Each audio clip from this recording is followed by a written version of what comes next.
Bonjour à tous et bienvenue sur Afrique Sport pour le 13h de ce vendredi 16 septembre 2022 que nous entamons avec le Ballon d'Or. La taille du jury qui doit trancher parmi les listes proposées passera désormais de 170 à 100 journalistes issus des 100 premiers pays au classement FIFA. Ainsi, en Afrique, seuls 20 journalistes africains seront désormais autorisés à voter lors de la prochaine édition contre une cinquantaine auparavant. Pour justifier cette décision, le célèbre quotidien français estime qu'une ouverture aux petits pays, ceux qui n'ont ni une grosse culture foot naturelle, ni une légitimité historique et des accès pas toujours évident aux images des principales compétitions risquait de temps à autre de parasiter le scrutin faute d'une connaissance ou d'une expertise à la hauteur. Un resserrement renforcera le niveau d'expertise et limite les votes fantaisistes. Passons à Vincent Aboubakar. Il s'apprête à disputer sa 3e Coupe du Monde avec le Cameroun. Après les catastrophiques éditions de 2010 et de 2014, l'attaquant espère voir les Lions indomptables faire mieux dans un groupe difficile avec la Suisse, la Serbie et surtout le Brésil. Il y a 8 ans, Neymar et ses coéquipiers avaient surclassé Aboubakar et les siens 4-1. Mais l'ancien Lorientais, aujourd'hui sociétaire d'Al Nasr Riyad, ne nourrit aucun complexe. Nous n'avons rien à envier au Brésil. Nous sommes une grande équipe, nous représentons un grand pays et nous avons les moyens d'aller loin. Laissons notre jeu parler pour nous. Ce tournoi va réunir les meilleures équipes de la planète. Si nous voulons être compétitifs, il va falloir bien se préparer. En 2014, les choses ne se sont pas passées comme prévu car nous étions en pleine transition. Il y avait des tensions au sein du groupe, mais nous avons tiré les leçons de cet épisode et nous sommes prêts à entamer un nouveau chapitre. Avance le meilleur buteur de la dernière CAN. Rendez-vous est pris pour le 2 décembre.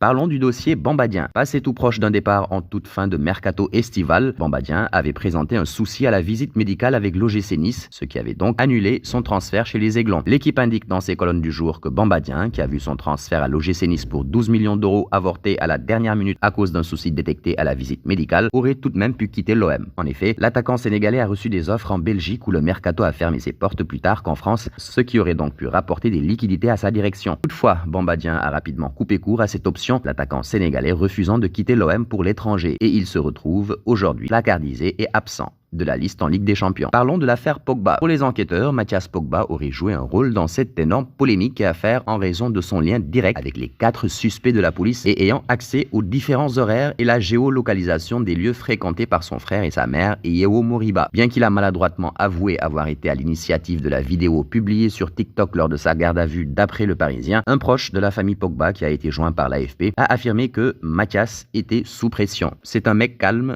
méconnaissable sur la vidéo qui a déclenché l'affaire, où il tremble, il n'est pas comme ça dans la vie. Reste à savoir ce qu'il adviendra de ce feuilleton à présent. D'une affaire à une autre, nous passons à celle de Amraoui. Sa mise en garde à vue, il y a un peu moins d'1 an, avait déclenché toute l'affaire. Aminata Diallo a de nouveau été mise en garde à vue dans le cadre de l'enquête sur l'agression de Kheira Amraoui. L'ancienne joueuse du PSG, qui a pris sa retraite cet été à l'âge de 27 ans, a été interpellée à son domicile. Le JDD affirmait récemment que les enquêteurs estiment que la thèse de l'attaque commanditée par Diallo à l'encontre de sa coéquipière pour une rivalité sportive était toujours à l'étude. Visiblement, le parquet de Versailles a demandé à ce que la joueuse soit de nouveau interrogée. Cela fait suite aux aveux de l'implication de 3 hommes dans l'agression de Kheira Amraoui, internationale française. La piste de la rivalité Amraoui-Diallo est donc de nouveau privilégiée par les enquêteurs. Et nous voici arrivés à l'instant quiz avec 3 indices qui vont vous permettre de connaître notre joueur mystère.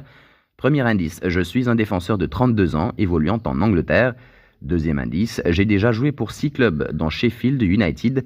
Troisième indice, joueur de l'équipe type de Première Ligue en 2011-2012. Qui suis-je ?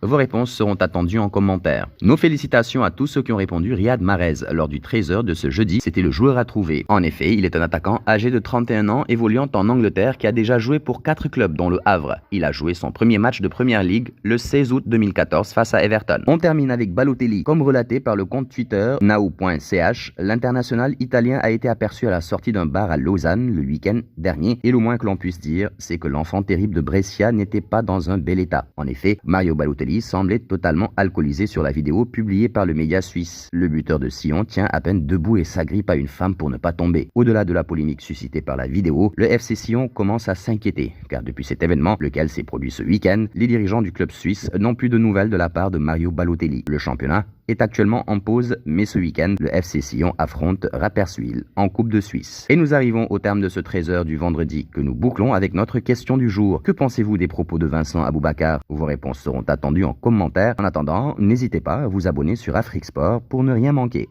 des informations autour du football.